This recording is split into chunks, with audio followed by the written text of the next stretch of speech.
ወዳጆች የነበሩት እነዚህ ሁለት ሀገራት ዛሬ በዓለማችን ላይ የውጥረት ዋነኛ ማዕከል ሆኗል። ቴንሽኑ እዛ ጋር ነው ያለው። እዛ ጋር ከተነካ ዓለም ሁሉ ይርገበገባል። መጽሐፍ ቅዱስ የመጨረሻው ዘመን ጦርነት ብሎ የሚጠራው ክስተት መንገዱን እየጠረገ እንደሆነ እንድታውቁ ያስፈልጋል።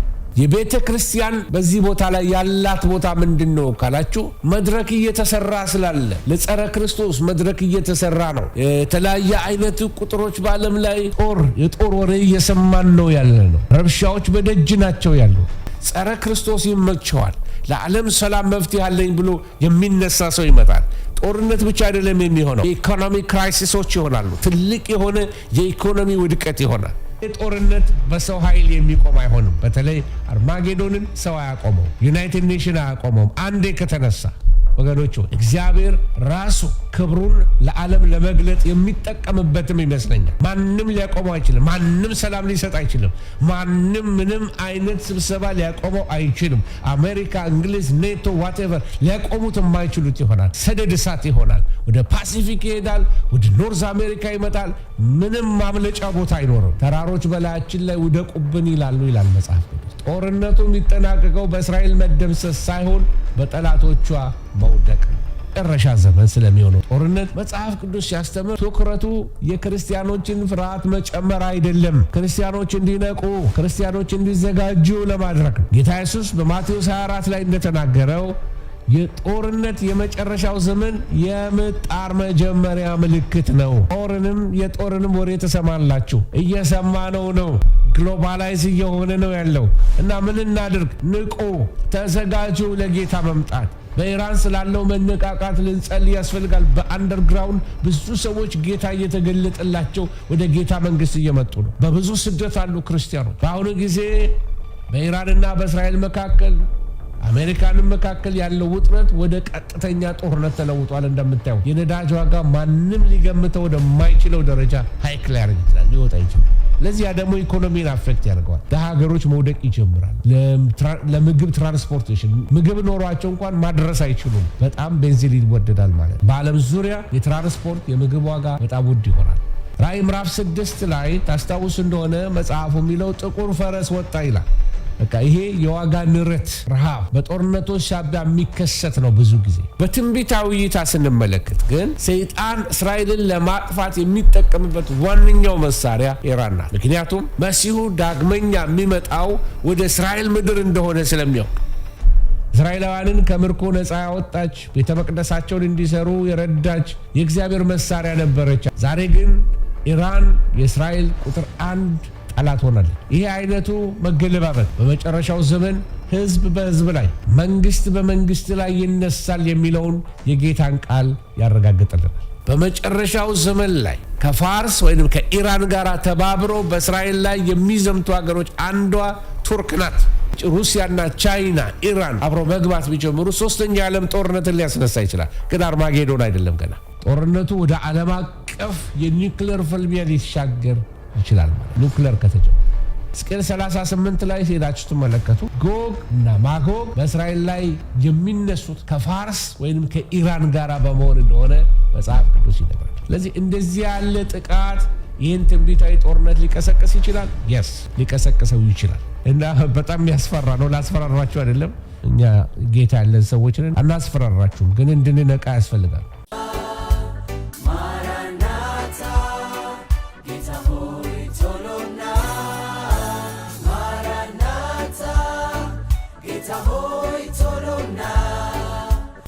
በዓለማችን የሚሆነው ነገር ሁሉ የሚያሳስበናለን እና በተለይ በሚድል ኢስት የምትኖሩ ቅዱሳን የእግዚአብሔር መንፈስ ከእናንተ ጋር ይሁን፣ የእግዚአብሔር ጸጋ ከእናንተ ጋር ይሁን።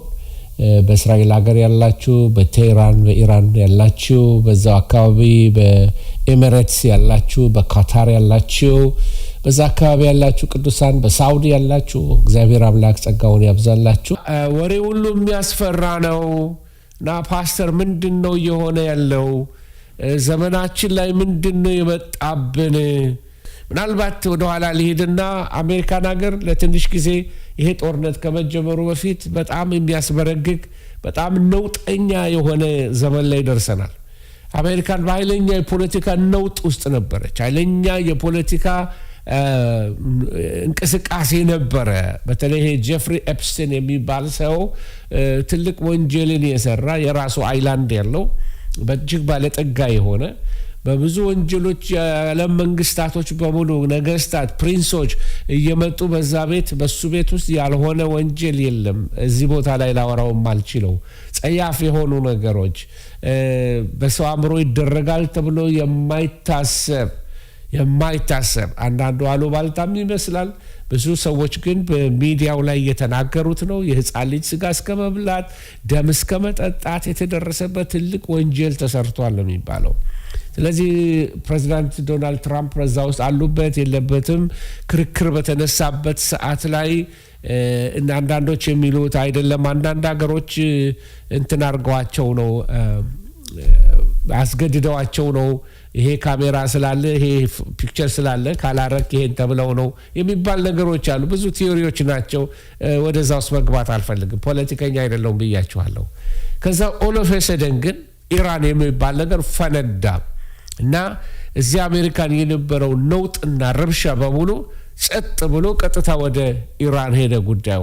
እና አንዳንድ ጊዜ በሰለጠነው አገራቸው ላይ በጣም ሙቀት ሲበዛባቸው ወይንም ደግሞ ፖለቲካዊ ጫና ሲበዛባቸው እና አደጋ ውስጥ እንደገቡ ሲያውቁ ሌላ አገር ላይ የሆነ ነገር ይቀሰቅሳሉ።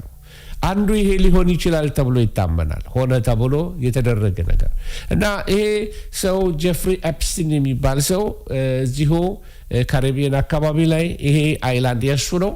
በዚህ አይላንድ ላይ ብዙ ወንጀሎችን ሰርቷል ይባላል እና የዚህ ውጤት ነው ተብሎ ይባላል። ዛሬ የምንነጋገረው ነገር ፋርስ፣ ኤላም፣ ኢራን በሚል ታይትል ነው የምንነጋገረው እና የተከሰተው ትልቁ የሃይማኖት መሪ የሺያ እምነት መሪ የሆኑት እሳቸው መገደል፣ የልጆቻቸው መገደል፣ ሴት ልጃቸው ከነባሏ እንደገና ደግሞ የልጅ ልጃቸው ጠቅላላ ጄኔሬሽኑ ነው አንድ ላይ ያለቀው። በጣም ብዙ ህዝብ አልቋል እና ይሄ ዓለምን በጣም ኢራንን ለብስጭት እና ለበቀል ያነሳሳ ሆኗል። ከዚህ የተነሳ በጣም ብዙ ሚሳኤሎች እየተወረወሩ አሁን ቴሌቪዥኖቻችሁ ላይ ከፍታችሁ ዩቲዩባችሁ የምትመለከቱ ፍርስራሾች ነው የምትመለከቱት። ብዙ ሚሳኤሎች ሲተኮሱ ነው የምትመለከቱት።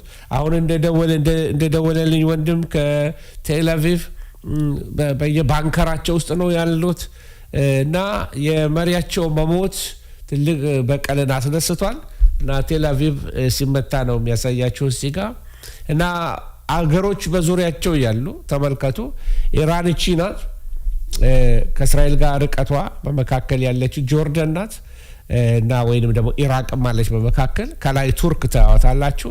እንደገና ሩሲያ፣ ቻይና፣ ህንድ በዙሪያ ያሉ ሀገሮችን ትመለከታላችሁ። ሳውዲ ያልተጻፈችም እንጂ ከታች የምትመለከቱት ማፕ እዚህ ጋር የምትመለከቷት እሷ ናት እና ከታች እነ የመንንም ሁሉ ይሄ የምትመለከቱት ክቡ ነገር ኢራን በዚህ ክልል ውስጥ ያሉትን ሀገሮች በሙሉ መምታት የሚችል አቅም አላት የሚባል ነው።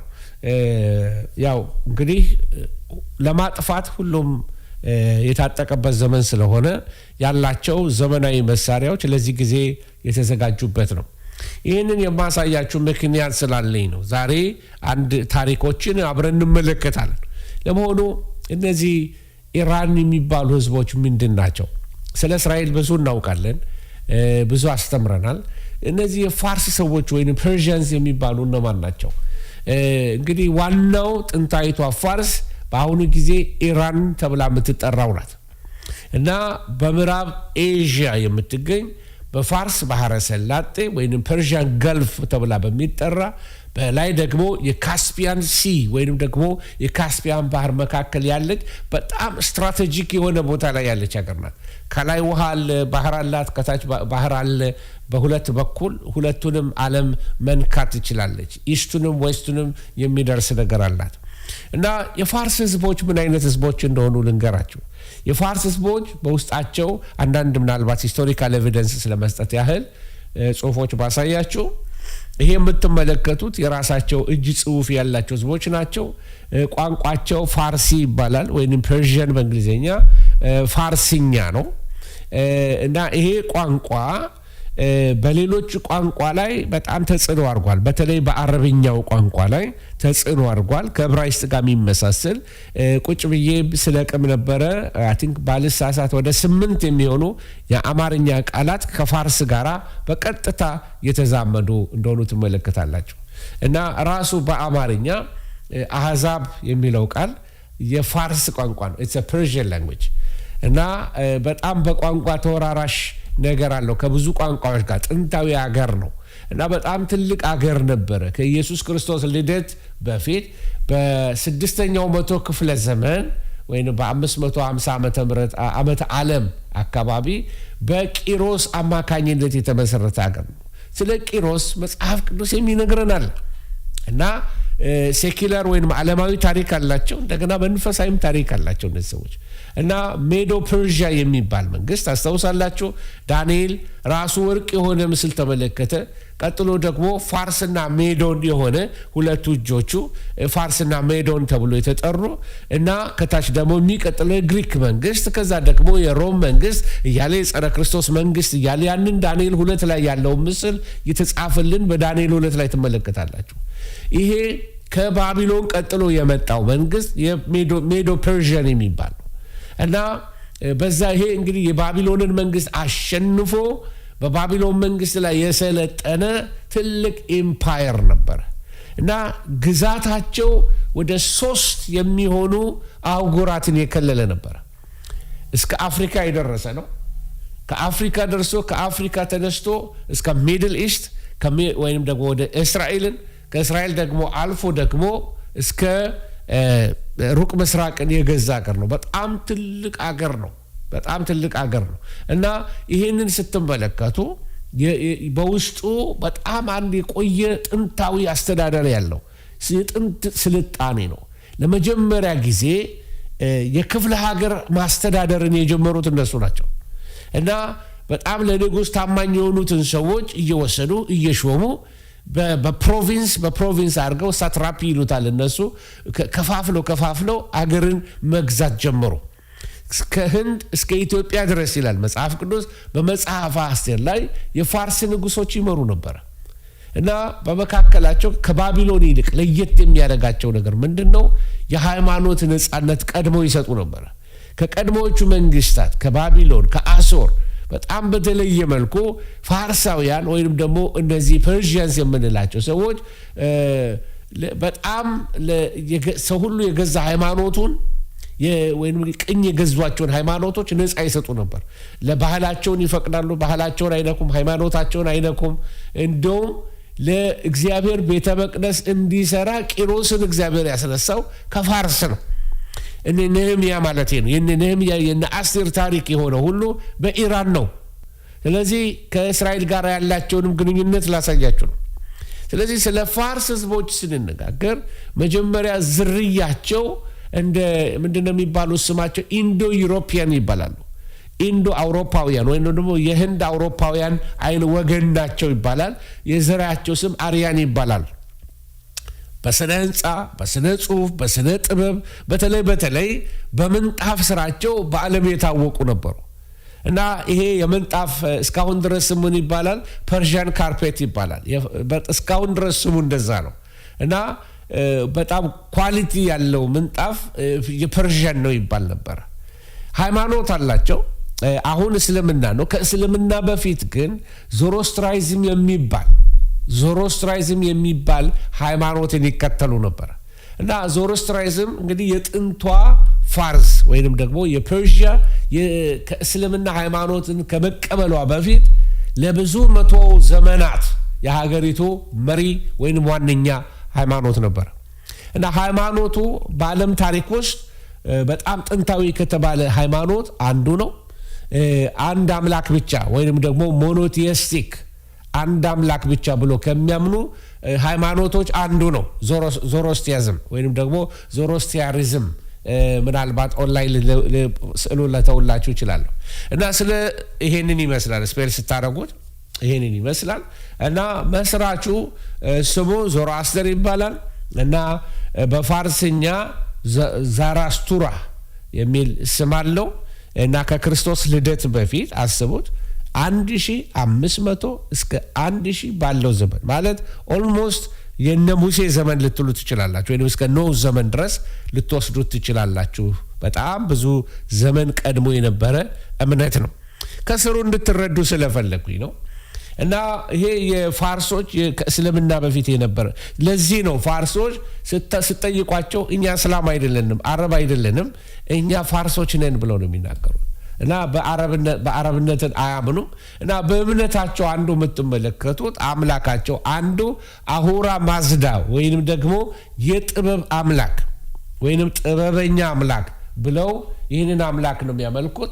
የጥበብ ጌታ ብለው ነው የሚያመልኩት አምላካቸውን ማለት ነው። ስለዚህ የጥበብ አምላክ ብለው ይህንን አምላክ ይጠሩታል። አሁራ ማዝዳ የአምላካቸው ስም ማለት ነው። እና አንዱ እምነታቸው በዚህ ውስጥ ምንድነው? ዓለም በመልካም ይሄ መልካም የሚሉት ብርሃን ነው። እንደገና በክፉ በጨለማ ኃይሎች መካከል ያለ የትግል ሜዳ እንደሆነች ነው የሚያምኑት። ስለዚህ ህይወታቸው በትግል የተሞላ ነው። ስለ ሰዎች ምርጫ ሲናገሩ መልካም ሐሳብ፣ መልካም ንግግር፣ መልካም ተግባር እነዚህ የሃይማኖቱ በቃ መሪ ቃላቶች ናቸው። ስለዚህ ሰው የመምረጥ መብት አለው ብሎ ያስባል ነው። መልካም ሐሳብን ከክፉ ሐሳብ መምረጥ፣ መልካም ንግግርን ከክፉ ንግግር መምረጥ፣ መልካም ተግባርን ከክፉ ተግባር መለየት ይችላል ብሎ ሃይማኖታቸው ያስተምራቸዋል።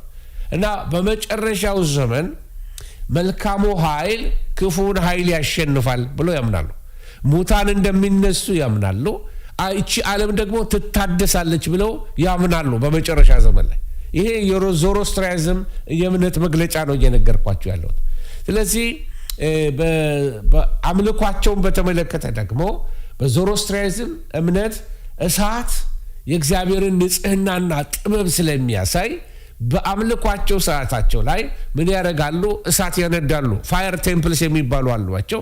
ስለዚህ ሁል ጊዜ እሳት ይነዳል በመቅደሱ ውስጥ። እግዚአብሔር እንደዚህ አምላክ ነው፣ ንጽህናና ጥበብ ያለው አምላክ ነው ብለው ስለሚያምኑ ወይንም ደግሞ አምላካቸው ወይንም ማዝዳ ብለው የሚያምኑ ከአምላካቸው እሱን እሳት ያነዱለታል። ስለዚህ እሳቱን አይደለም የሚያመልኩት፣ ነገር ግን ወደ አምላካቸው ለመጸለይ እንደ ምልክት ይጠቀሙበታል ማለት ነው። አሁን ታሪካቸውን ከመጽሐፍ ቅዱስ ጋር አገናኝቼ ላሳያችሁ ፈልጋለሁኝ። ምክንያቱም የፋርስ ነገስታት እንደ ታላቁ ቂሮስ እነ ዳሪዮስ እነዚህ ነገስታት የዚህ እምነት ተከታዮች ነበሩ።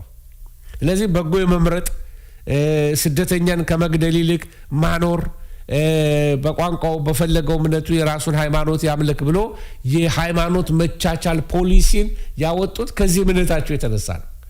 አይሁድ ወደ ሀገራቸው እንዲመለሱ የፈቀዱ እነዚህ ፋርሳውያኖች ናቸው። ቂሮስ የነሱ ሰው ነበረ። ከዚህ እምነት አስተምህሮ ጋር የተያዘ እንደሆነ እንዴት ትመለከታላችሁ? በጣም ብዙ ምሁራኖች ሃይማኖቱና የዳሪዮስና የቂሮስ አደራረግ ተመሳሳይ ነው ይላሉ። ሌላ ሰዎች ላስታውሳችሁ፣ እነዚህ የፋርስ ሰዎች እነዚህ ማጃይ የሚባሉት ኢየሱስ ክርስቶስ በተወለደበት ቀን ላይ ወይም በተወለደበት ሰዓት ላይ ከምስራቅ ሰብአ ሰገል መጡ። ደማጃ የምንላቸው አንዳንዶቹ የዞሮስትሪያዝም ካህናቶች ወይንም ደግሞ ጠቢባን ነበሩ ብሎ ይህንን ያምናሉ። ስለዚህ ኢየሱስን መጥተው ሰላም ብለዋል ይላሉ። ሌላው ደግሞ ኮከብን የመከተል መሲሁን መፈለግ በሃይማኖታቸው ስለሚመጣ አንድ መሲህ ስም አላቸው፣ የተነገረ ትንቢት አላቸው በሃይማኖታቸው። ስለዚህ ኢየሱስ እሱ ሆኖ ብለው ነው ከሩቅ ኮከብ እየተከተሉ የመጡት። ይሄ በጣም የሚገርም ነው። በጣም የሚገርማችሁ ሌላው ምንድነው? በዓለ ሃምሳ በነበረበት ሰዓት ላይ አንዱ ሐዋርያት በመንፈስ ቅዱስ ተሞልተው ከተናገሩበት ቋንቋ አንዱ የፋርስ ቋንቋ ነበር። በበዓለ ሃምሳም ላይ ተገኝተው ነበር ማለት ነው። ዛሬ ግን ላይ ያለው ፐርሺያ ወይንም ደግሞ ኢራን ሌላ ነው። ከሰባተኛው ክፍለ ዘመን በኋላ እስልምና ወደ ፋርስ ሲገባ የዚህ እምነት እንዳለ ተከታዮች እየቀነሰ ዛሬ ይሄ እምነት ዞሮስትሪያዝም የምታገኙት በኢራን በህንድ ብዙ ጊዜ ፓርሲስ ብለው ይጠሯቸዋል። ፋርሲስ ማለት ከፋርስ የመጣ ማለት ነው። ስለዚህ ጥቂት ተከታዮች ነው ያላቸው። ሃይማኖታቸው እየደከመ ነው የመጣው እና አንዱ በእነዚህ በፋርሶች አንዱ እግዚአብሔር የተጠቀመባቸው ነገር ምንድነው? የተሃድሶ መሳሪያ አድርጎ እግዚአብሔር ተጠቅሞባቸዋል። ባቢሎንን የቅጣት መሳሪያ አድርጎ በአይሁዶች ላይ ሲጠቀም፣ ፋርሶችን ግን የተሐድሶ መሳሪያ ነበር ያደረጋቸው በመጽሐፍ ቅዱስ ወገኖች ሆይ። እና በዚህ ምክንያት ነው ፋርስ ሰፊ ግዛቷ መቆጣጠር የቻለችው በሰይፍ ብቻ ሳይሆን ህዝቦችን በማክበር በነፃነት በመስጠት በሚል በጣም የሚገርም አይነት መሪ የነበራቸው ሰዎች ነበሩ፣ እስልምናው መጥቶ እስከሚይዛቸው ድረስ በጣም ሰፊ ግዛት የነበራቸው ሰዎች ናቸው። በታላቁ ዳሪዮስ ዘመን የፋርስ ግዛት በዓለም ላይ ታይቶ የማይታወቅ ስፋት ነበረው። ከህንድ እስከ ግሪክ እስከ ካስፒያን ሲ፣ ከዛ ደግሞ እስከ ግብፅ እስከ ኢትዮጵያ ድረስ የሚደርስ በጣም ሰፊ መሬት ነበራቸው።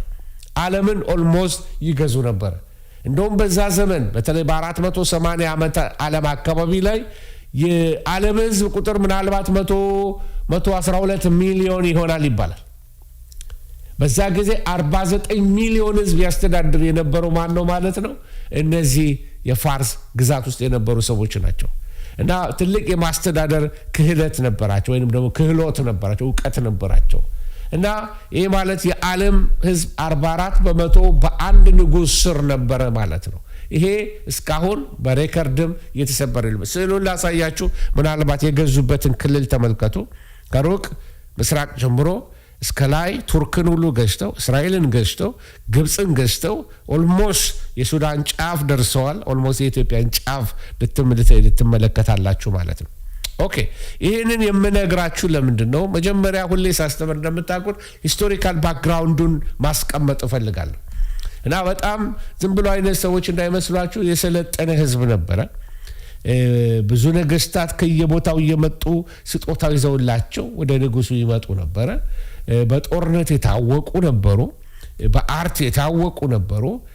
ልክ የእስራኤልን ታሪክ እንደምናውቀው ለእነዚህ ሰዎች አንዱ በታሪክ ላይ እንመለከታለን። ስለዚህ ዛሬ ላይ ይህችን ስዕል በቀይ መሀል ላይ ፐርሺያ ያልኩባትን ተመልከቱ። እነ ሱሳ ግንብ የነበሩት እነ አስቴር የነበሩት እዚህ ቦታ ላይ ነው። እነ መርዶኪዮስ የነበሩት እዚህ ቦታ ላይ ነው። ስለዚህ እነ መርዶኪዮስ በፋርስ ቋንቋ እየተናገሩ ነበረ ፋርስን ሲገዙ የነበሩ ሲያስተዳድሩ የነበሩት። አስቴር ንግስት የሆነችው በኢራን ነበረ ማለት ትችላላችሁ። ስለዚህ ታሪካዊ ግንኙነታቸውን እንድትመለከቱ የዛሬ ጠላትነታቸውን ሳይሆን በአንድ ወቅት ወዳጆች የነበሩ አገሮች ናቸው። ስለዚህ የእስራኤልና የኢራን ጥላቻ ምንድነው የተፈጠረው? እንግዲህ እንድታውቁት ያህል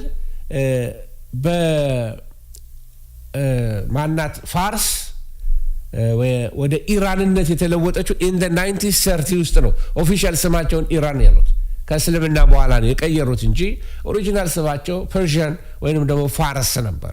ወይንም ደግሞ በመጽሐፍ ቅዱስ ቋንቋ ኤላም ትባላለች። በኋላ እንነጋገርበታለን።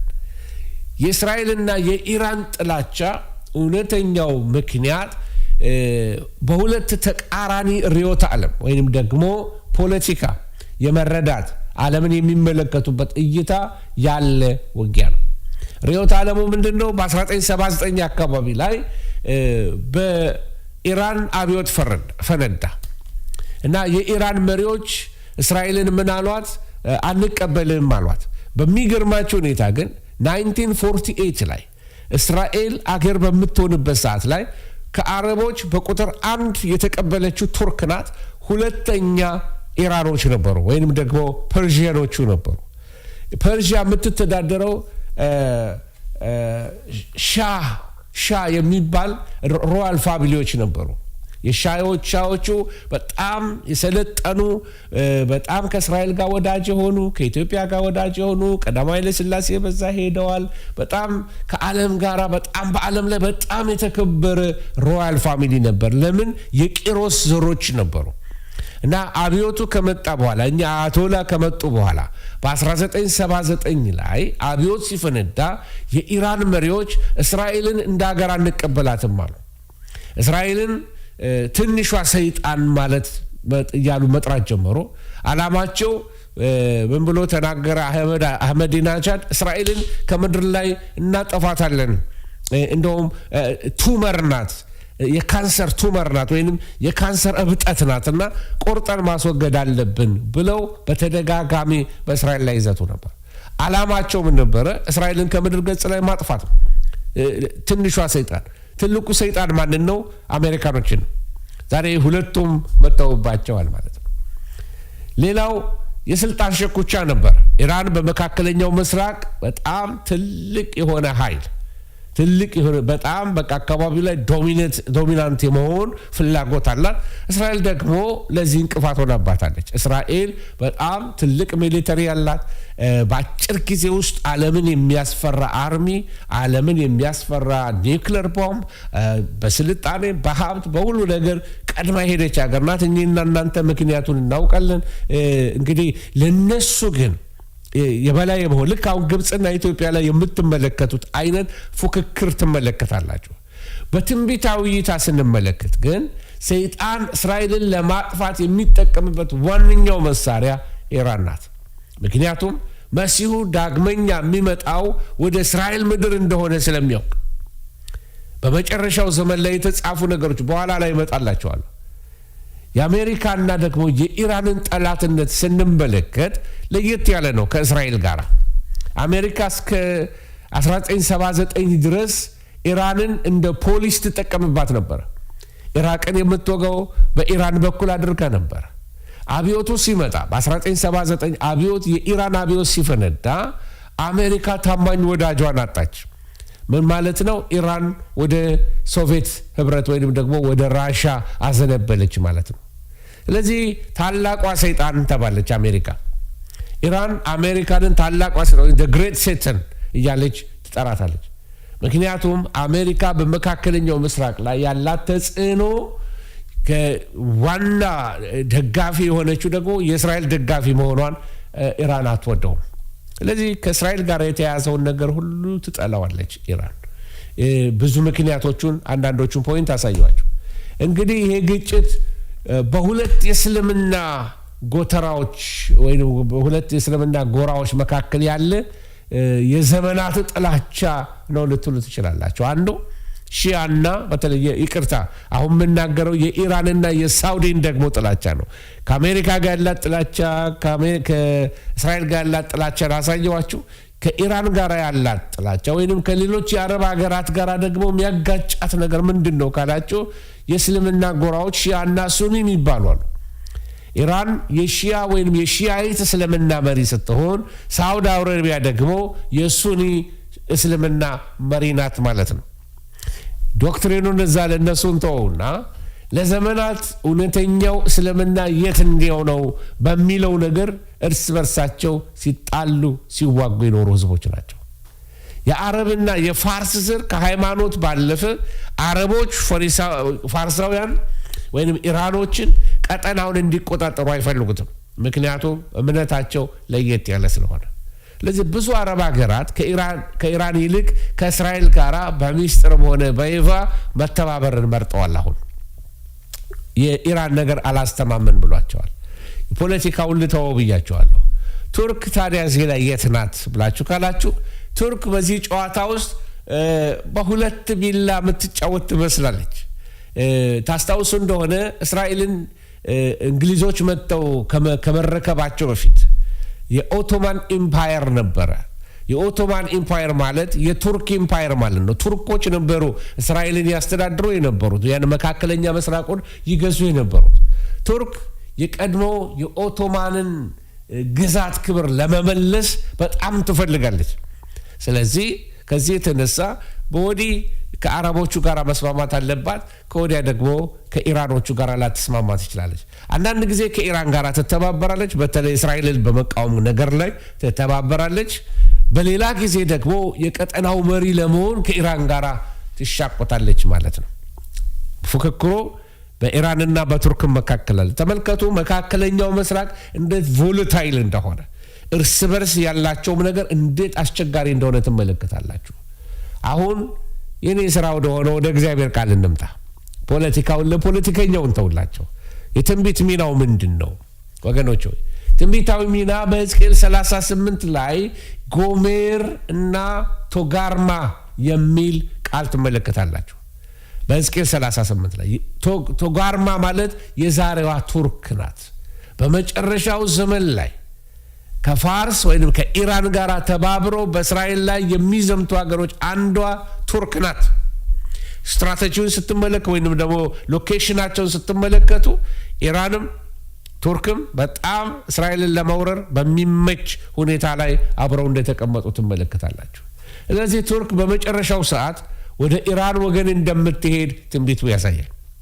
አሁን ዛሬ ነው ዜና ነው የስመለከት ነበር ጠዋት ላይ እና አንዱ የተመለከቱት ነገር ምንድነው ቱርኮች መቃወማቸውን ሌሎች እስላሞች ሀገሮች ላይ በተለይ ካታር ላይ የምትወረውረው ቦምቦችን የአሜሪካንን ቤዞች የምትመታውን ነገር እቃወማለሁ በሚል ቱርክ ተናገረች በሚገርም ሁኔታ። እና ግን መጨረሻውን አሁን ያለው አርማጌዶን ነው ወይ ገና ነው? አርማጌዶን ገና ነው። ነገር ግን አሁን እያቀራራ ያለውን ተመልከቱ። እስራኤል የእግዚአብሔር ማፕ ናት ብያችኋለሁ። ካርታ ናት፣ ካላንደር ናት። እና እስራኤል ላይ እየከበበ ያለውን ተመልከቱ። ጭፍራ ኢየሩሳሌም አሜሪካን እንኳን የማታዋጣት ዘመን ይመጣል ወገኖች ሆይ። ለእስራኤል ተስፋዋ እግዚአብሔር ብቻ ነው። ሩሲያና ቻይና ኢራንን ደግፈው ቢገቡ ምንድነው የሚሆነው የሚል ጥያቄ ደግሞ ይነሳል። ይሄ ሁኔታ በጣም አደገኛ ነው። አሁን በቀጥታ አልገቡም እንጂ በመሳሪያ በተለያየ ድጋፎች አድርገዋል። አሁን ያላት የመሳሪያ ክምችት ስቶክፓይል የከማቸችው መሳሪያ ሁሉ የራሱ አይደለም። ግማሹ ከቻይና ግማሹ ከራሽያ የተላከላት ነው ይባላል። ፓኪስታን የሷ ደጋፊ ናት በእስልምናው አንጻር። ስለዚህ አሁን እነዚህ ሩሲያና ቻይና ኢራን አብረው መግባት ቢጀምሩ ሶስተኛ የዓለም ጦርነትን ሊያስነሳ ይችላል። ግን አርማጌዶን አይደለም ገና ሎካል የሆነ ጦርነቶች ሊያስነሳ ይችላል። ሚድል ኢስትን ያካተተ አሁን እንግሊዝም የገባችበት ሌሎችም ሀገሮች ሊገቡበት ይችላሉ። ራሽያ ከዩክሬን ጋር አቅም የላትም። በጣም ባንክራፕት አድርጋለች። አቅም የላቸውም ፋይናንሻሊ። ከዚህ የተነሳ ነው ሊገቡ የማይችሉት። ቻይና ደግሞ ከብዙ ሀገሮች ጋር እንትን ያነካካታል። ከገበያ ጋር ነው እሷ የምትሄደው ወገኖች። እና አሁን ያለው ነገር በቀጥታ ወደ ሶስተኛው ዓለም ሊከት ይችላል። አዎ ይችላል። ወደ ሶስተኛው ዓለም ጦርነት ማለት ነው። ሩሲያ መጽሐፍ ቅዱስ እንደሚገልጣት ጎግ ናት። ሩሲያ ከኢራን ጋር ወታደራዊ ስምምነት አላት። ሩሲያ ከገባች አሜሪካና አውሮፓ ወይንም ደግሞ ኔቶ በቀጥታ ይገባል። ኔቶ ደግሞ ሌላ ይሿል።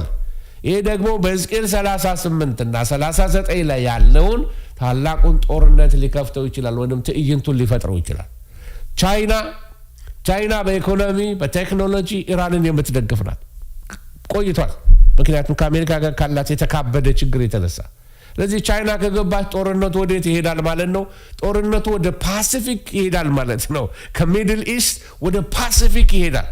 በዛ ውስጥ ማማ አለው፣ እነ ጃፓን አለው፣ እነ ታይዋን አለው። ጦርነቱ ወደዛኛው ወደ ሩቅ ምስራቅ ይሄዳል ማለት ነው። ስለዚህ ዓለም በአንድ ጊዜ ጋልቫናይዝድ ወይንም ደግሞ ሰደድ እሳት ይለቀቅባታል ማለት ነው። ቻይና ከገባች ጦርነቱ ወደ የማይፈለገው አቅጣጫ ሊሄድ ይጀምራል። እና ውጤቱ ምን ይሆናል ካልን እንዲህ አሁን ቢታሰብ ቢሆን ብለን ነው ኢፍ ብለን ነው ያሰብነው። እንዲህ አይነቱ ጥምረት እስራኤልን በሰውኛ እይታ አደጋው ላይ ቢጥላትም መጽሐፍ ቅዱስ ግን እግዚአብሔር ራሱ ጣልቃ ገብቶ እነዚህን ኃይሎች እንደሚቀጣ መጽሐፍ ቅዱስ ያበስረናል። እግዚአብሔር ስም የተባረከ ይሁን። እነዚህ ሁሉ ሽኩቻዎች የሚያሳዩን አንድ እውነት አለ። ጠላቶች ጥምረት እየፈጠሩ ነው። እስራኤልን የከበቧት ጠላቶች መጽሐፍ ቅዱስ አስቀድመው የተናገራቸው ናቸው። በዚህ መካከል የእግዚአብሔር ጥበቃ አለ። ዓለም በሙሉ ቢሰበሰብ እግዚአብሔር እስራኤልን አሳልፎ አይሰጥም። እስራኤልን የሚጠብቅ አይተኛም፣ አያንቀላፋም። በኪዳን ስለተያዘች ማለት ነው። የቤተ ክርስቲያን በዚህ ቦታ ላይ ያላት ቦታ ምንድን ነው ካላችሁ፣ መድረክ እየተሰራ ስላለ ለጸረ ክርስቶስ መድረክ እየተሰራ ነው። የተለያየ አይነት ቁጥሮች በዓለም ላይ ይሄ ቻለ እንደሚባል ጸረ ክርስቶስ ይመቸዋል። ለዓለም ሰላም መፍትሄ አለኝ ብሎ የሚነሳ ሰው ይመጣል። ጦርነት ብቻ አይደለም የሚሆነው፣ የኢኮኖሚ ክራይሲሶች ይሆናሉ። ትልቅ የሆነ የኢኮኖሚ ውድቀት ይሆናል። ሰሞኑን ሲነገር ነበረ። ይሄ ሰርጡ ላይ በኋላ መጣበታለሁ። እሱም ቦታ ላይ ከተያዘ የዓለም ኦይል መተላለፊያ ስለሆነ የኑሮ መናር ይሆናል። ቤንዚን ይጠፋል። ከዚህ የተነሳ ትራንስፖርቴሽን ውድ ይሆናል። ምግብ ላይ ዋጋው ይጨምራል። ወገኖች ወደ ኋላ ልመለስና በጥንቱ ዘመን ላይ እግዚአብሔር ማናት ፋርስን የተጠቀመባት ኢራንን የተጠቀመባት ለማዳን ተጠቅመውባታል። ባላደራ አድርጓት ለእስራኤል የእግዚአብሔር ነፃነት መሳሪያ አድርጎ ተጠቀመባት። ቂሮስ አዋጅ አወጣ በ539 ላይ የፋርሱ ንጉሥ ቂሮስ ባቢሎንን ድል ካደረገ በኋላ በምርኮ የነበሩ አይሁዳውያንን ወደ ሀገራቸው እንዲመለሱ ቤተ መቅደስ እንዲሰሩ እግዚአብሔር በሱ አድርጎ ፈቀደላቸው። ዕዝራ ምዕራፍ 1 ላይ ሄዳችሁ ተመልከቱ። አዋጅ አወጀ። ቂሮስን እግዚአብሔር ቀብቶታል ብሎ ኢሳይያስ ከ150 ዓመት በፊት ትንቢት ተናግሮ ነበረ። ኢሳይያስ 45 ቁጥር 1 ሄዳችሁ ተመልከቱ። ስለዚህ ቂሮስ እግዚአብሔር የቀባው እንደሆነ እንደ መሲህ አድርጎ በተለይ ለዚህ ለአሕዛብ ነው መሲህ ብሎ የጠራው እግዚአብሔር ተጠቀመበት። እስራኤልን ለመመለስ ተሐድሶ በእስራኤል ዘንድ እንዲመጣ የአስቴርና የመርዶኪዮስ ዘመን የሆነው በፋርስ ግዛት በሹሻን ወይንም ደግሞ በሱሳ ነው። አይሁዳውያን በሐማ አማካኝነት ሊጠፉ ሲሉ እግዚአብሔር ንግሥት አስቴርን ተጠቅመው ህዝቡን ያዳነው በዚህ በሱሳን ነው፣ በኢራን ነው።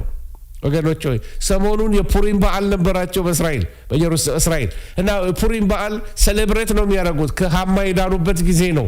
የሚገርም ነው። አሁንም ጦርነት አለባቸው። እግዚአብሔር እንደገና ሌላ ፑሪም ሊያመጣላቸው ይሆናል። ለዚህ ዛሬ አይሁድ ፑሪም የሚለውን በዓል የሚያከብሩት ይህንን የፋርስ ታሪክ በማሰብ ነው ልላችሁ ነው። ነህምያና ዕዝራን ውሰዷቸው። ነህምያ የፋርስ ንጉሥ አርታሃሽታን የሚባል ሰው የሱ ጠጅ አሳላፊ እንደነበረ መጽሐፍ ቅዱስ ይነግረናል። ስለዚህ ብዙ ታሪኮች ከፋርስ ጋር የተያዙ ናቸው፣ ከኢራን ጋር የተያዙ ናቸው። ንጉሱ በሰጠው ፈቃድ ድጋፍ የኢየሩሳሌም ቅጥር እንዴት እንደታደሰ በነህምያ ዘመን ትመለከታላችሁ። ወገኖች ሆይ እስከ ቅርብ ጊዜ ድረስ እስከ 1979 ጊዜ ድረስ እስራኤል በጣም ወዳጅ የነበረችው አገር ቢኖር ኢራን ነበር። ከኢራን ጋር በጣም ወዳጃሞች ናቸው በብዙ ደረጃ። ልክ የዳግማዊ ቂሮስ ተስፋ በ20ኛው ክፍለ ዘመን የኢራን ነገስታት ሻህ ራሳቸውን እንደ ቂሮስ ወራሽ አርገው ይመለከቱ ስለነበረ ኢራንና እስራኤል እንደ ሀገር በቃ አንድ ተቀባብለው ይኖሩ ነበር። በመጽሐፍ ቅዱስ ውስጥ ያላቸው ግንኙነት ከጥንት ጀምሮ እስከ መጨረሻው ዘመን ድረስ ትልቅ ትንቢታዊ ቦታ ነበረው። ጥንት ወዳጆች የነበሩት እነዚህ ሁለት ሀገራት ዛሬ በዓለማችን ላይ በቃ የውጥረት ዋነኛ ማዕከል ሆኗል። በቃ በጣም ቴንሽኑ እዛ ጋር ነው ያለው። እዛ ጋር ከተነካ ዓለም ሁሉ ይርገበገባል። መጽሐፍ ቅዱስ የመጨረሻው ዘመን ጦርነት ብሎ የሚጠራው ክስተት መንገዱን እየጠረገ እንደሆነ እንድታውቁ ያስፈልጋል።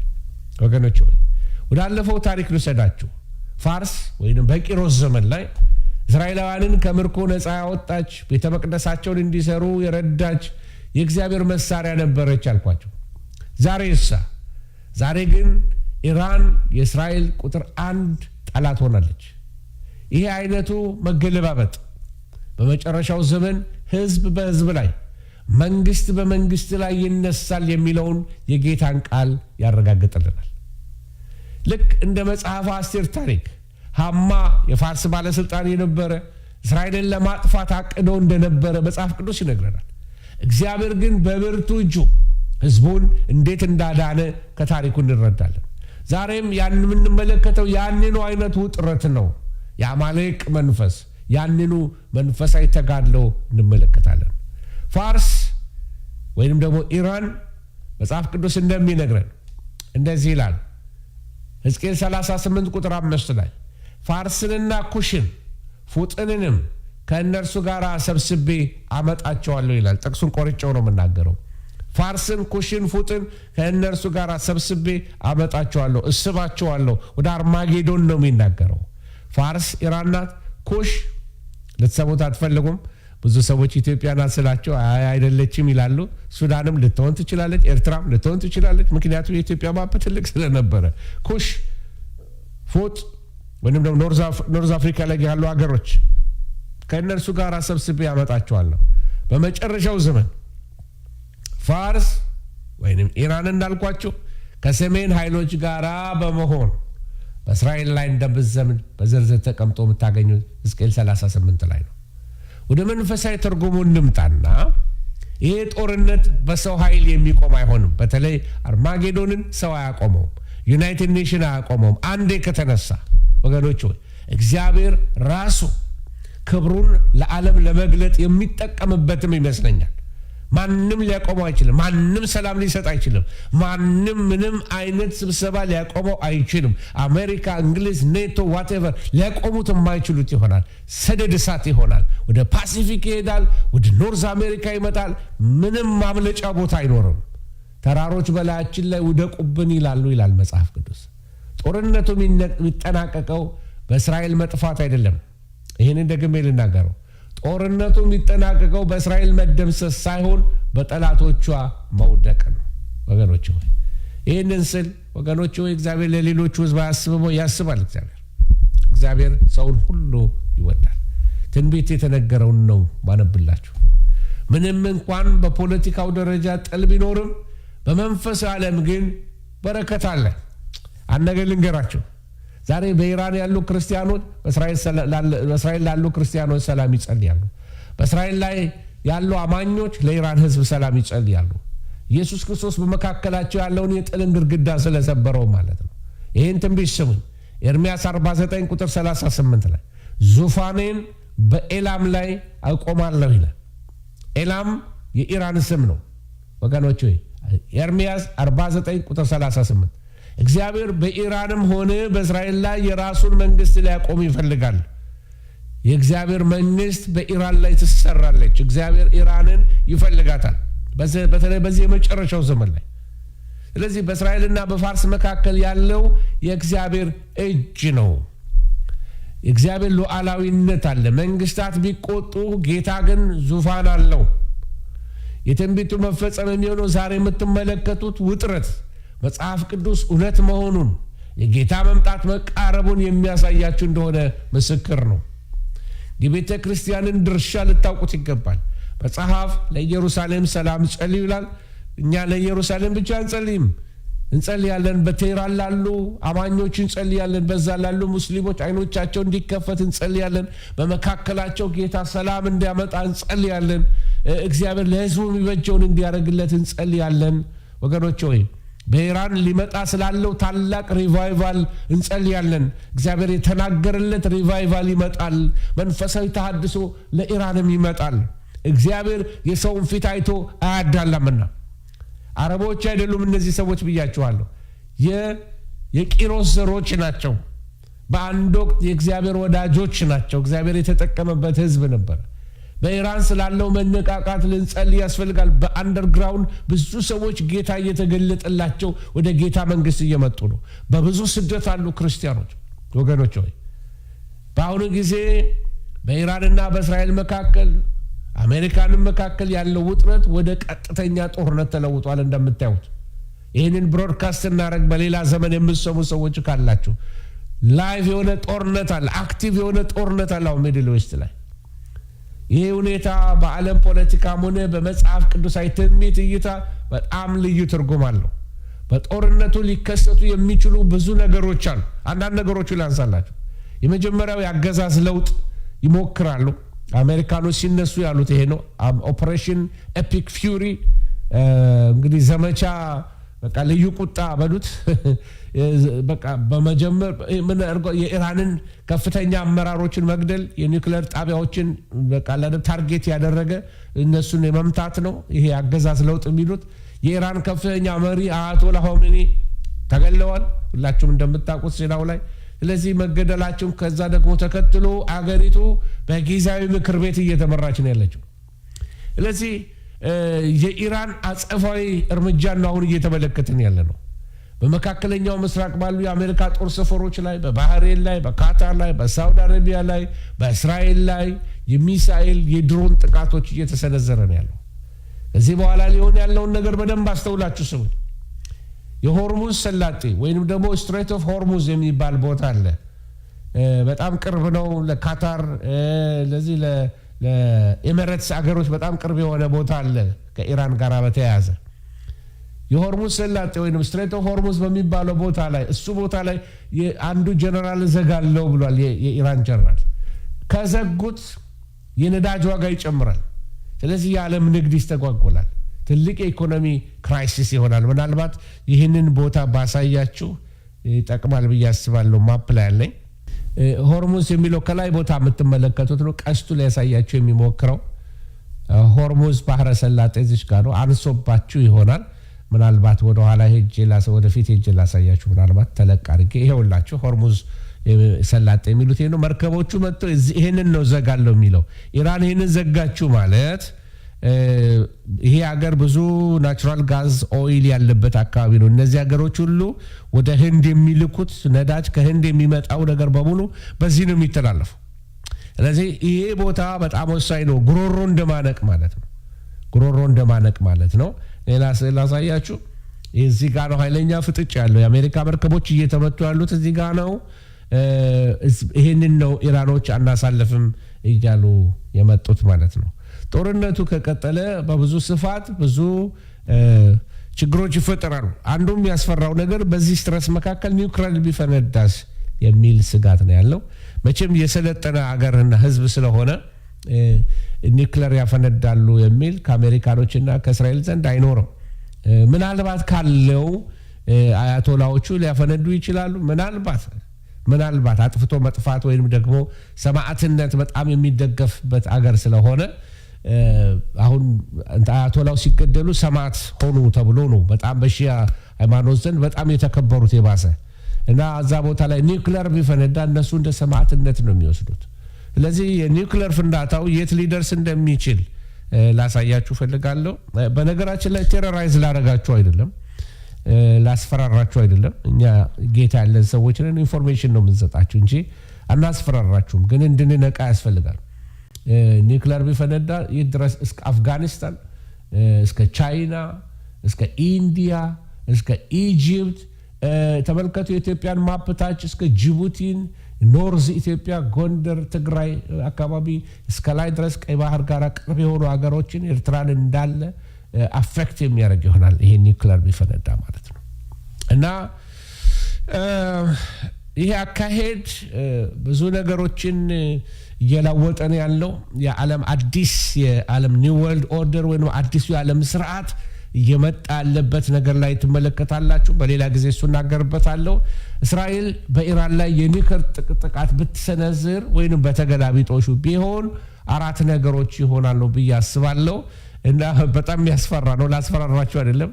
እነዚህ ከምን አንጻር ነው? ከጂኦፖለቲክስ ወይም ደግሞ ከመጽሐፍ ቅዱስ እይታ አንጻር ልናየው ያስፈልጋል። የመጀመሪያው ነገር የሚሆነው ትልቅ የሆነ ሁማኒቴሪያን ክራይሲስ ወይም ዲዛስተር፣ ኢንቫይሮንመንታል ዲዛስተር፣ ሰብአዊና አካባቢያዊ ጥፋት ይሆናል። በቅጽበት በሚሊዮኖች የሚቆጠሩ ሰዎች ለሞትና ለቁስለት ይዳረጋሉ። ብዙ ሞት ነው። የጨረር ብክለት የሚባል አለ። ራዲዬሽን የጨረር ብክለት ይሆናል። በኢራን ብቻ አይወሰንም። የጨረር ብክለቱ ቢመጣ ወደ ጎረቤት አገሮች ወደ ኢራቅ፣ ወደ አፍጋኒስታን፣ ወደ ፓኪስታን እስከ ህንድ ባህረ ሰላጤ ድረስ የሚሰራጭ ይሆናል። ነፋስ ይዞት ይሄዳል። የጨረሩን ብክለት ማለት ነው። በዚህ ምክንያት ሰዎች ቆዳቸው ሊረግፍ ይችላል። ሰውነታቸው በካንሰር ይመታል። ሬሳ ብቻ ነው የሚሆኑ። ብዙ ሰዎች ይሞታሉ። የኤርሚያስ ትንቢት አለ። ኤርሚያስ 49 ቁጥር 36 ላይ ስሙኝ ነው። ይህንን ቃል ጌታ የሰጠኝ ባለፈው እሁድ ቸርቻችን ሌላ ፓስተር ነው እየሰበከ የነበረው። ቁጭ ብዬ አእምሮዬ በዚህ ነገር ተይዞ እያለ ወደዚህ ነገር መንፈስ ቅዱስ ያሳየኝ ነበር። ኤርሚያስ 49:36 4ቱ ነፋሳት ከ4ቱም የሰማይ ዳርቻዎች አመጣቸዋለሁ። ስሙኝ፣ በኤላምም የማይበተንበት ህዝብ አይኖርም። ኤላም ኢራን ነው ብያቸዋለሁ። የማይበተንበት ህዝብ አይኖርም የሚለው ቃል ምን አደረገ? በጣም ሰፊ ስደት ሊመጣ ይችላል። ሰብአዊ የሆነ አካባቢያዊ ጥፋት ሊመጣ ይችላል። ዲስፐርስ ልክ ሶሪያኖች እንደተበተኑ ኢራኖችም አሁን ዛሬ የመጣው ዜና ስከታተል ነበረ። ወደ የት ሀገር ሆነው ነው ኢንተርቪው ሲደረጉ በኢራን በቃ ብዙ ነገሮች ኬኦስ እንደሆነ የሚሰራ ነገር ብዙ ነገር የለም። ሁሉ ነገር የተመታ የፈረሰ ሀገር እየሆነ ነው። እየሸሹ ወደ ሌላ ሀገር እየሄዱ ነው ያሉት ቴራን ሰዎች እና ወደ ገጠሩ አካባቢ የሸሹ አሉ። እነዚህ ባለጠጋ የሆኑት የሌላቸው ደግሞ ሀገሩን ለቀው እየወጡ ነው ያሉት። ይበተናሉ፣ ሊበተኑ ይችላሉ። እርግጠኛ በሆነ መንገድ ባልናገረውም። ሌላው ዓለም አቀፍ የሆነ ግሎባል ኢኮኖሚክ ኮላፕስ ይሆናል። ኢኮኖሚ ውድቀት ይሆናል። መካከለኛው ምስራቅ የዓለም ነዳጅ ማዕከል የሆርሙዝ ስትሬት ኦፍ ሆርሙዝ ያልኳቸው ወይም ሰርጡ ወዲያውኑ ከተዘጋ የነዳጅ ዋጋ ማንም ሊገምተው ወደማይችለው ደረጃ ሃይክ ሊያደርግ ይችላል፣ ሊወጣ ይችላል። ለዚያ ደግሞ ኢኮኖሚን አፌክት ያደርገዋል። ደሃ ሀገሮች መውደቅ ይጀምራሉ። ለምግብ ትራንስፖርቴሽን ምግብ ኖሯቸው እንኳን ማድረስ አይችሉም። በጣም ቤንዚን ይወደዳል ማለት ነው። በዓለም ዙሪያ የትራንስፖርት የምግብ ዋጋ በጣም ውድ ይሆናል። ራዕይ ምዕራፍ 6 ላይ ታስታውስ እንደሆነ መጽሐፉ የሚለው ጥቁር ፈረስ ወጣ ይላል። በቃ ይሄ የዋጋ ንረት፣ ረሃብ በጦርነቶች ሳቢያ የሚከሰት ነው ብዙ ጊዜ። ስለዚህ እንደዚህ አይነት ጥቃት ለሌሎች ሀያላን መንግስታት በቀጥታ ወደ ጦርነቱ እንዲገቡ ያደርጋቸዋል። ሩሲያና ቻይና ኒውክሌር ፈነዳ ቢባል ዘለው ነው የሚገቡት። እነሱም መሳሪያቸውን ይዘው በቃ ሚድል ኢስት ኬኦስ ነው የሚሆነው። ኢራን የሩሲያ የቻይና በጣም ስትራቴጂክ አጋር እንደሆነች በጣም ብዙ ጊዜ ይታወቃል። ተስማምተዋል። ሀገሮች አሁን ኢትዮጵያ ውስጥ አይታቸዋል። ዲፕሎማቶች ይመጣሉ፣ ፕሬዚደንቶች ይመጣሉ፣ ለሁለትዮሽ ስብሰባ ያደረጉ ይባላል። ሰላም ተባብለው አይደለም የሚሄዱት፣ ተፈራርመው የሚሄዱት ነገር አለ። አያችሁ፣ ስትራቴጂክ አጋር። ባለፈው መጡና የህንዱ አይደለም ሞዲ ምንድነው ያሉት? ስትራቴጂክ አጋር ነን ብለው ተፈራርመው ሄደዋል። ከኤሚሬት ጋር ስትራቴጂክ አጋሮች ነን፣ ተፈራርመናል። ከብዙ ሀገሮች ጋር ኢትዮጵያ ስትራቴጂክ አጋር ሆናለች። ስለዚህ ኢትዮጵያ ብትነካ ሌሎችም አብረው ዘለው ይገባሉ። ራሽያ ዘላ ትገባለች። ልክ እንደዛ ማለት ነው። የሩሲያና ቻይና ጣልቃ ገብነት አይቀሬ ይሆናል። ሁለቱ ደግሞ ሀያላን ሀገሮች ናቸው። በቴክኖሎጂ በሀብትም ባለጠጎች ናቸው።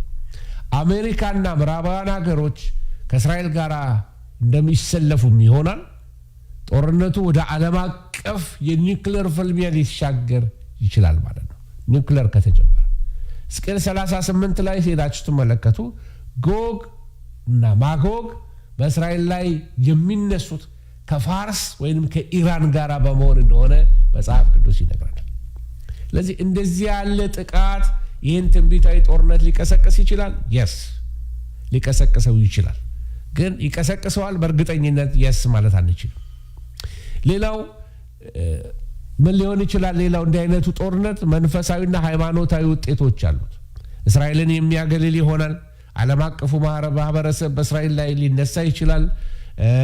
ይሄ ደግሞ እስራኤልን ወደ ብቸኝነትና ወደ ግሬት ትሪቡሌሽን ውስጥ ሊከታት ይችላል። ያዕቆብ መከራ ማለት እሱ ነው ወገኖች ሆይ። ስለዚህ ዓለም እንዲህ ያለውን የጥፋት ስጋት ለማስቆም ሰላም አምጣ የሚል ታላቅ መሪ እንዲነሳ መንገድ ይፈልጋሉ። ከዚህ የተነሳ ጸረ ክርስቶሱ ብቅ ይላል። እንዲህ ኬኦስ በሆነበት ሰዓት ላይ ሰላም አመጣለሁ ይላል። ይህንን ጸጥ አረገዋለሁ ይላል። ዓለም ሁሉ ይከተለዋል። መለኮታዊ ከሰማይ እሳት እስከሚያወርድ ድረስ የሚሰማ ሰው ይሆናል። ሲናገር አንደበተ ርቱዕ የሆነ ሰው እንደሆነ ይህንን ነገር ተምረናል ከዚህ በፊት። ስለዚህ ለቤተ ክርስቲያን የሚሆነን መልእክት ምንድን ነው? ቅዱሳን በዚህ ዘመን ላይ ኢንትረስቲንግ ዘመን ላይ ያለ ነው። ድሮ ትንቢትን ስንማር አንዳንዱ ሀገሮች የሉም። አሁን ያለው ፖለቲካ አልነበረም። ነገር ግን አሁን ስትመለከቱት የፖለቲካ አካሄዱና ጨዋታው ሲገባን ግን በጣም የጌታችን የኢየሱስ ክርስቶስ መምጣት በደጅ እንደቀረበ ያመለክተናል። ስለዚህ እንደ አንድ የቤተ ክርስቲያን መሪዎች፣ እንደ አንድ የክርስቶስ አካሎች ሁላችንም ልናስብ የሚገባን ነገር ይህንን ነገር ሲነገረን እንድንፈራ አይደለም። አማኞች ወደ ፍርሃት እንዲገቡ አናስተምርም ወገኖች ሆይ። ነገር ግን ወደ ጸሎት እንዲገቡ እናበረታታቸዋለን። ፊቱን እንዲፈልጉት ጌታን ወገኖች ሆይ ሰላምን እንዲፈልጉ አንደኛ ጢሞቴዎስ ምዕራፍ 2 ላይ የሚነግረን ይህንን ነው። ለባለስልጣኖች ጸልዩ፣ ለሀገር መሪዎች ጸልዩ ወገኖች ሆይ ለሀገር መሪዎች ጸልዩ። ለምን? ወደ ራስ ላይ ሲወጡ፣ ወደ ከፍታ ሲወጡ በከፍታ ቦታ ላይ የሚያገኛቸውና የሚተናኮላቸው ደግሞ የአጋንንት አሰራር አለ፣ የእዝ ሰንሰለቶች አሉ። አለቃውን የሚዋጋው አለቃ መንፈስ ነው። ለዚህ በአንደኛ ጢሞቴዎስ መሰረት ለሀገራችን መሪዎች ጸልዩላቸው። ለአገር መሪዎች፣ ለእስራኤል መሪ ለናታንያሁ፣ ለአሜሪካኑም፣ ለነዛም ለነዚህም ለአገር መሪዎች መጸለዩ በጣም ወሳኝ ነው። ሌላው በእነዚህ ሰዓት ላይ ቤተ ክርስቲያን ልታደርግ የሚገባው ነገር የወንጌልን አጣዳፊነት መረዳት አለባት። በጣም ጊዜው አጭር ነው። ይህንን ከተረዳን በኢራንም ሆነ በእስራኤል ላሉት ነፍሳት መዳን ልንጸልይላቸው ይገባል፣ ልንተጋ ይገባል። በኢራን ወንጌል እንዲሰበክ ሪቫይቫሉ እንዲጀምር የእግዚአብሔር እሳት በዛ ምድር ላይ እንዲነድድ ብዙዎች ያለ ንስሐ እንዳይጠፉ በእስራኤልም ደግሞ ወንጌል እንዲሰበክ መሲሁን ኢየሱስ ክርስቶስን እንድትቀበለው ዓይኗ እንዲከፈትላት ድንዛዜ እንዲነሳ ለእስራኤል ልንጸልይላት ይገባል። ወገኖች ሆይ ተስፋችን ጌታችን ኢየሱስ ክርስቶስ ነው። ዓለም በቦምብ ብትናወጥም እኛ ግን የማይናወጥ መንግስት አለን። ሃሌሉያ! የኛ ንጉስ ጌታችን ኢየሱስ ክርስቶስ በክብር ይመጣል እና በመጨረሻ ዘመን ስለሚሆነው ጦርነት መጽሐፍ ቅዱስ ሲያስተምር ትኩረቱ የክርስቲያኖችን ፍርሃት መጨመር አይደለም፣ ክርስቲያኖች እንዲነቁ፣ ክርስቲያኖች እንዲዘጋጁ ለማድረግ ነው። ጌታ ኢየሱስ በማቴዎስ 24 ላይ እንደተናገረው የጦርነት የመጨረሻው ዘመን የምጣር መጀመሪያ ምልክት ነው። የጦርንም ወሬ ተሰማላችሁ። እየሰማነው ነው። በየስፍራው እየሰማነው ነው። ግሎባላይዝ እየሆነ ነው ያለው እና ምን እናድርግ? ንቁ፣ ተዘጋጁ ለጌታ መምጣት። ዘይታችሁን ትኩስ ይሁን። ከጌታ ጋር ሪሌሽንሺፓችሁን አድሱ። የጦር ወሬ በየቦታው የተለመዱ ግጭቶች ማቴዎስ 24 የሚነግረን በመጨረሻው ዘመን ላይ በስፋት የሚታዩ ይሆናሉ። ህዝብ በህዝብ ላይ መነሳት ይጀምራል። መንግስት በመንግስት ላይ መነሳት ይጀምራል። አሁን በዓለማችን የምናየው ብዙ ምክንያቶች አሏቸው። ሩሲያ ከዩክሬን ጋር፣ ኢራን ከእስራኤል ጋር ውጥረት አይደለም እየቀጠለ ይሄዳል። እኛስ ሀገር ቢሆን ጦርነቶች መቼ ዝም ተባለ? አሁንም ጫፍ ላይ ደርሰናል። በወደባችን ምክንያት የጦር ወሬ እየሰማን ነው ያለ ነው። ረብሻዎች በደጅ ናቸው ያሉት። ዓለም ለታላቁ በቃ መከራ እየተዘጋጀች ያለች ትመስላለች። ወገኖች ሆይ የሰው ልጅ በራሱ ሰላም ማምጣት አይችልም። የሰላም ንጉሥ የናዝሬቱ ኢየሱስ ብቻ ነው። የጎግና ማጎግ ጦርነት ሕዝቅኤል 38-39 ያለው በመጨረሻው ዘመን ታሪክ ውስጥ ትልቅ ቦታ አለው። ተሳታፊዎቹ እነማን ናቸው? ከሰሜን የሚመጣው ጎግ ብዙዎች ራሻ እንደሆነች ይስማማሉ። ከፋርስ ወይንም ከኢራን፣ ከኢትዮጵያ ኩሽ፣ ከሊቢያ ፉጥ፣ ስማቸው ይሄ ነው። ስፔሲፊክ ተደርጎ ተጠርቷል። ስለዚህ እነዚህ እስራኤል ላይ እንደሚዘምቱ ይናገራል። ውጤቱ ምንድን ነው የሚለው? እግዚአብሔር በተፈጥሮ ኃይሎች የምድር መንቀጥቀጥ እያመጣ በእሳት ጣልቃ የገባ ጠላቶቿን ሊያጠፋ ይጀምራል። ዓላማው እኔ እግዚአብሔር አምላክ እንደሆን አሕዛብ ያውቃሉ። ይሄ ነው ዓላማው። 38-23 ላይ ሄዳችሁ ተመልከቱ። እስራኤልን ለማገዝ ብቻ አይደለም፣ እኔ እግዚአብሔር እንደሆን አሕዛብ ያውቃሉ። እኔ እውነተኛው አምላክ እኔ ብቻ እንደሆን አሕዛብ ያውቃሉ። ማንነቱን ለዓለም ሊያሳይ ጉልበቱን አቅሙን ሲያሳያቸው ፍጥረት ሁሉ ሊደነግጥ ይችላል። የአርማጌዶን ጦርነት ከዛ በኋላ የሚመጣ ነው። የመጨረሻው ታላቁ ጦርነት ነው። ጦር ሜዳው በመጊዶ ሸለቆ ነው፣ በሰሜን እስራኤል። ቦታው ላይ ሄጄ አይቼዋለሁ። እድሉን አግኝቼ እግዚአብሔርን አመሰግናለሁ። ወገኖች ሆይ ያንን ጦርነት እየመራ የሚሄደው ግን ጸረ ክርስቶስ ወይንም የክርስቶስ ተቃዋሚው ነው። የዓለምን ጦር ሰብስቦ በእግዚአብሔር ሕዝብ ላይ ይዘምታል፣ በእስራኤል ላይ ይዘምቱባታል። መደምደሚያው ምንድን ነው የሚሆነው?